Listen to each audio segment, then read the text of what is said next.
பேர் வந்ததுன்னு சொன்னா சின்ன பகுதியாக இருந்த காலங்களில் தகரை செடிகள் கூடுதலாக இருந்ததால் தகரை செடி இப்போ நம்ம வட்டார வழக்கில் சொல்றோம்னா தவறப்பத்தை அந்த தகரை செடிகள் கூட இருந்ததால அந்த தகரையை வெட்டி அந்த ஆத்தை கொண்டு போனதால தகர வெட்டுவான். அதுல உண்மையான பேர் தகரப்பத்தைன்னு சொல்லுவாங்க. தகரப்பத்தை இதுல தகரப்பத்தை மட்டும் நிறைய செடிகள் இருந்துச்சு. ஆனா கூடுதலாக தகர செடி தான் இதுல இருந்துருச்சு. ஆனால் அதை வெட்டி தான் இந்த வானை கொண்டு போயிருக்காங்க. அதெல்லாம் தான் தகரை வெட்டுவான் என்று சொல்லி இதுக்கு பேர் வந்தது. ஆனால் ஆரம்பத்தில் இந்த பாலம் இதுக்கு இருந்துச்சல. இப்போது இந்த பாலம் வந்து சும்மா இப்போ ஒரு 10 வருஷத்துக்குள்ளே தான் இதை தயாரிச்சிருக்காங்க. அதுக்கு முதல்ல இதில் வந்து இதை சொல்கிறேன்னு சொன்னால் இது எங்கேருந்து வருகிறேன்னு அந்த தண்ணி கடவான குளம். நான் இதுக்கு பிறகு நான் அதை தெளிவாக சொல்கிறேன். அதுக்கு முதல்ல இதை பார்ப்போம்.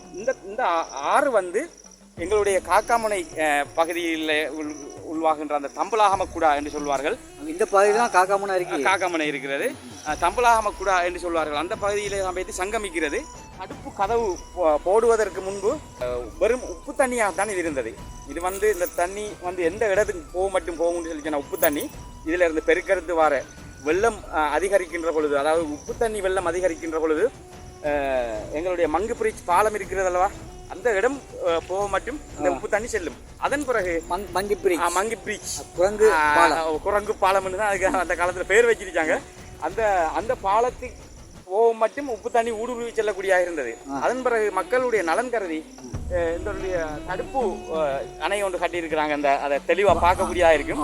வான் கதவுகள் இதில் கிட்டத்தட்ட ஒரு 10-15 கதவுகள் இருக்கிறது. வான்கதவுன்றதை விட வான்கதவுன்றது குளத்தோட அன்பி திரிக்கணும். இது வந்து வான்கதவுன்றது தடுப்பு சுவர் ஆரம்பிச்சு அதுக்கு தயார் செஞ்சிருக்காங்க.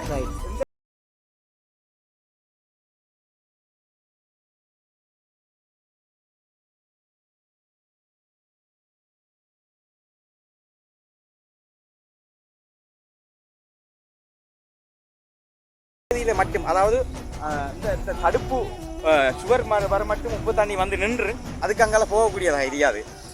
அடுத்தது இதுல நிறைய பேர் பயன்படுறாங்க. இதுல உள்ள சிறப்பு என்னன்னு சொன்னா உப்பு தண்ணி பசின்னு சொன்னீங்கன்னா தடுப்பு சுவர், அதாவது ஆரம்பத்துல உப்பு தண்ணி நம்ம இந்த பகுதியிலிருந்து ஊடுருவி சென்றது. அதாவது காலம் ஒன்று வரும். இப்போ வந்து நம்ம மழை காலங்கிறதுல தண்ணி வருவது இப்போ வந்துட்டு இருக்கு. மழை காலங்கிறதுல அந்த நல்ல தண்ணி வந்துட்டு இருக்கு. உப்பு நீர் இங்க இருந்தா போகும். அந்த கடல்ல இருந்து சில நேரங்கள்ல தண்ணி ஓட்டம் குறைகின்ற போது இந்த திசையில இருந்து வரும் தண்ணி, அதாவது நல்ல தண்ணி குறைகின்ற பொழுது அங்கிருந்து கடல்ல இருந்து பெருக்கெடுத்து வந்து மங்கு பிரிட்ஜ் பாலம் மட்டும் அந்த உப்பு தண்ணி போகக்கூடியதாக இருந்தது ஆரம்ப காலத்துல. இப்ப இந்த தடுப்பு சுவர் போட்டதால உப்பு எந்த டைம்ல நம்ம வந்து பார்த்தாலும் உப்பு தண்ணி இந்த இடத்துலயே மட்டுப்படுத்தப்பட்டிருக்கு. அதுக்காக நல்ல தண்ணி இருக்கும். ஆனால் நிறைய மக்கள் இதை இந்த பகுதியில் பார்த்த வளர்ந்து சில இடங்களில் விவசாயம் செஞ்சுருக்காங்க. இந்த தடுப்பை வச்சு தான் சில பக்கம் விவசாயம் செஞ்சுருக்காங்க. இதை நினைச்சா இங்கே இருக்கின்ற மக்கள் இது வழியே அதாவது இந்த பகுதி வந்து கப்பல் துறைக்குரியது, அந்த பகுதி முக்கியமானக்குரியது. இவங்க இங்கே இருக்கின்ற மக்கள் நினைத்தால் இந்த தண்ணியை நம்ம பிரயோஜனமாக பயன்படுத்த இயலும். இன்னும் நம்ம இந்த தண்ணியை கப்பல் துறை பகுதிக்கோ அல்லது முத்துநகர் பகுதிக்கோ மீண்டும் நம்ம அதை அங்கால ஊடுருவி, அதாவது அந்த ஆறு வெட்டுவதன் மூலம் அல்லது தடுப்பை கொஞ்சம் அதிகரிப்பதன் மூலம் அந்த பகுதிக்கு நீரை கொண்டு சென்று இன்னும் பயன்பெறக்கூடியதாக இருக்கும். 3 போகம் அறுவடை செய்யலாம் என்பதையும் நாங்கள் மக்களுக்கு இதை சொல்கிறோம். நீங்கள் உங்களுடைய கையில் தான் இருக்க, நீங்கள் செய்யலாம் இதை. அதுபோக இந்த தண்ணி எங்கேருந்து வருகிறது நான் ஆரம்பத்தில் கூறியிருந்தது வந்து இந்த தண்ணி கடவானை குளத்துல தான் இருந்து வருகிறது. கடவானை குளம் அதாவது மங்கு பிரிட்ஜுக்கு மேல இருக்கிறது. கிட்டத்தட்ட நாங்க இப்ப இருக்கிற இடம் வந்து எங்களுடைய கடல் பகுதியில இருந்து பார்க்க போறோம்னு சொல்லி சொன்னா ஒரு 2 கிலோமீட்டருக்குள்ளதான் நாங்க இருக்கிறோம். இப்ப நம்ம நிக்கிற கடலுக்கு நம்ம இடத்துக்கும் நம்ம அந்த தண்ணி போய் உழுகுன்ற அந்த கலக்குன்ற அந்த இடத்துக்கும் 2 கிலோமீட்டர் உள்ளதான் வரும். ஆனால் இந்த தண்ணி எங்க இருந்து வருகிறேன்னு சொல்லி சொன்னா இன்னும் 10-12 கிலோமீட்டருக்கு அப்பால் இருந்து வருகிறது. இந்த தண்ணி அங்கதான் அந்த கடவானை குளம் இருக்கிறது. இதுல இருந்து 10-12 கிலோமீட்டருக்கு தொலைவில் தான் கடவானை குளம் இருக்கிறது. அந்த இடத்துல இருந்து தான் அந்த தண்ணி வருது, இங்க வருகிறது. ஆனா அந்த கடவானையிலிருந்து வருகின்ற தண்ணீர் அந்த 12 கிலோமீட்டர் இருந்து வருகின்ற அவ்வளவு தூரத்திலிருந்து வருகின்ற தண்ணீரும் எந்த ஒரு பிரயோஜனம் இல்லாமல் வருகிறது. நாங்கள் யாரும் பயன்படுத்துறதும் இல்லை, பயன்படுத்துறதுக்கு யாரும் இல்லை. அதுக்கான ஆலோசனைகள் பெறதுக்கான வழி வாய்ப்புகள் குறைவா இருக்கு. என்ன காரணம்னு சொல்லிச்சா அந்த பகுதி அந்த இந்த மங்குப்பிரிச்சிக்கு அங்கால ஆக்கள் இல்லை, குடி இல்லை, காடு வனம் அப்படி இருக்கிறதால அந்த இடத்துல அதை பயன்படுத்துறதுக்குரிய யாருமே இல்லை. ஆனா இந்த இடத்துல பயன்படுத்த முடியும். இந்த குறிப்பிட்ட எல்லையில பயன்படுத்த முடியும். மக்கள் சிறப்பாக இதை பயன்படுத்த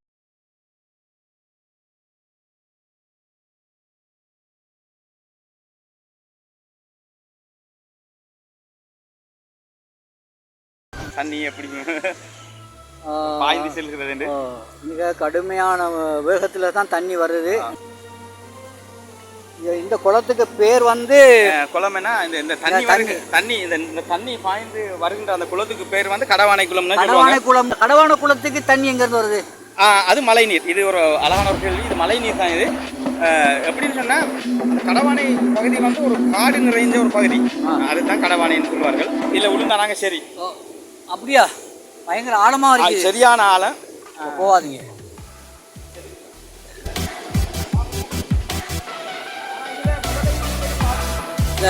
அங்கேயும் முதல்ல இங்கேயும் முதல்லன்னா வெள்ளிக்கிழமையில தான் இந்த பயணத்தை நாங்கள் மேற்கொள்கிறோம். பாலத்துல தான் நாங்கள் கொஞ்சம் நேரம் எடுத்தோம். அது வந்து இப்போ அந்த பாலத்தில் அந்த புது தன்மையை பார்த்தா விளங்கும். மதகு மாதிரி விளங்குது. இதுதான் ஆரம்பத்தில் உள்ள நாங்கள் ஆரம்பத்தில் காட்டியிருந்தோம், புதிய பாலத்தில் இருந்து காட்டியிருந்தோம். இதுதான் அந்த தடுப்பு வான்கதவுன்னு சொல்லி அந்த கடவானையிலிருந்து வருகின்ற தண்ணியை மறைச்சு அந்த செய்கின்ற இடம்னு சொல்லி இதுதான் ஆரம்பத்தில். அந்த பாலம் போடுவதற்கு முன்பு என்ன செஞ்சாங்கன்னு சொல்லிச்சுன்னா மக்கள் இதைத்தான் பயன்படுத்தினாங்க இந்த பகுதிக்கு செல்வதற்கு.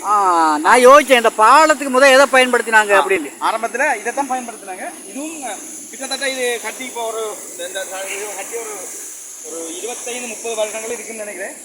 இதைத்தான் ஆரம்பத்தில் பயன்படுத்தினாங்க. ஒரு 25-30 வருஷத்துக்கு மேற்பட்டது.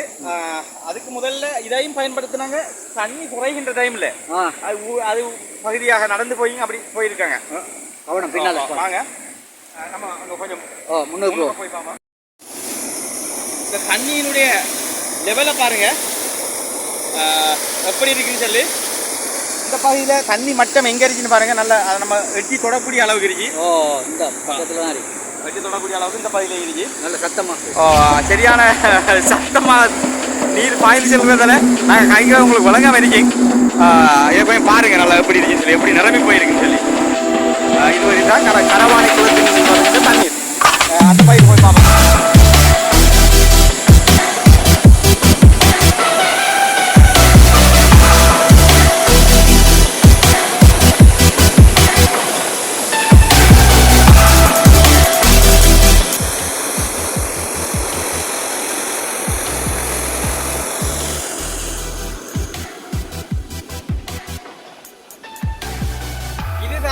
நீங்க எதிர்பார்த்த தகரவட்டுவான் தடுப்பு இதுதான். இந்த இடத்துல இருந்து தான் நீர் இந்த விவசாயிகளுக்கு பயன்படுத்துறாங்க. இந்த அணையை வச்சு இந்த அணையை இன்னும் நல்ல தூர்வாரப்பட்டு துப்புரவாக இதை செய்வார்களாக இருந்தால் இன்னும் இதை மேலே உயர்த்தக்கூடிய அளவுக்கு அமைப்புக்கு வந்தால் நிறைய பேர் இந்த தண்ணியை பயன்படுத்தி அந்த முத்திரகர் அதாவது கப்பல் மக்கள் தடுப்பை இன்னும் உயர்த்தினாக்கா பயன்படுத்த நல்ல உறுதிப்பான சில பகுதிகள் இழந்து போயிடுச்சு. மக்கள் நினைச்சா இதை அவங்க செய்யல.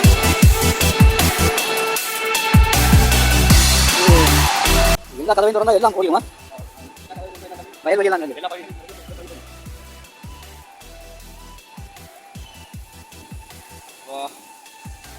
சொல்றது என்னன்னா இயன்றிய அளவு நாங்கள் தகரவட்டுவானை பற்றி பார்த்துட்டோம். இதில் மிகவும் சிறப்பு என்னன்னு சொல்லிங்கன்னா விவசாய நிலங்கள் நிறைய சும்மா தான் இருக்கு. நிலங்கள் சும்மா தான் இருக்கு.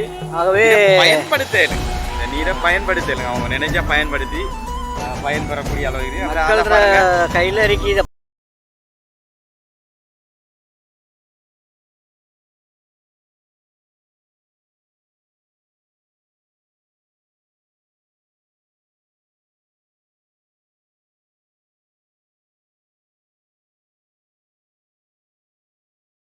செய்யலும் நிறைய காணிகள் இருக்குது. பயன்படுத்தக்கூடிய மாதிரி மக்கள் முடிவை செஞ்சா பயன்படுத்தலாம். பயன்படுத்தி பயன்படுறதா இருந்தா எல்லாருக்கும் ஒரு செழிப்பான ஒரு எதிர்காலம். செழிப்பான எதிர்காலம் இருக்கு. ஆனா இப்பவும் கச்சான், மற்றது சோளம், மரவள்ளி, வெள்ளரி, தர்பூசணின்னு சொல்லுவாங்க, பத்தோய், இதுகளெல்லாம் இந்த பகுதியில பயிரிட்டு இருக்காங்க. நிலக்கடலை அப்படி அப்படியெல்லாம் ரைட் எல்லாமே செஞ்சிருக்கிறாங்க. முடிஞ்ச அளவுக்கு முயற்சி ஒன்று செஞ்சு இங்கே இருக்கிறவங்க அப்படி செஞ்சிருக்கிறாங்க. என்னன்னு சொன்னா இப்போ இந்த தகரவட்டுவான்ன்ற பகுதியை நாம காட்டணும்னு நினைச்சோம். ஆனா இந்த பகுதியை நீங்க அநேகமானாக்கள் கேள்விப்பட்டிருப்பீங்க. இந்த தகரவட்டுவான்ன்றது அநேகமானாக்கள் கேள்விப்பட்டிருப்பீங்க. ஆனா இன்றைக்கு தான் நீங்க கண்டிருப்பீங்க. ஆனா கண்டிருந்தாலும் இதுல பேர் தான் தகரவட்டுவான்னு சொல்லி நிறைய பேர் உணர்வாங்க.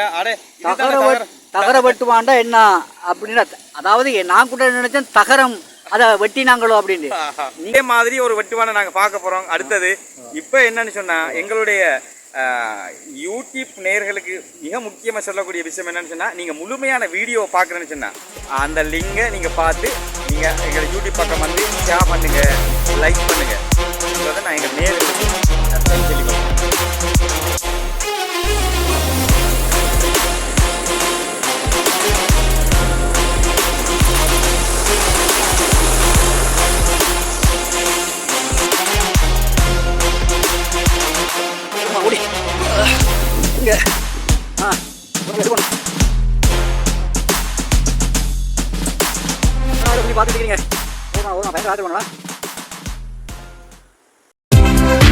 Welcome to our channel, Nati Television from Sri Lanka.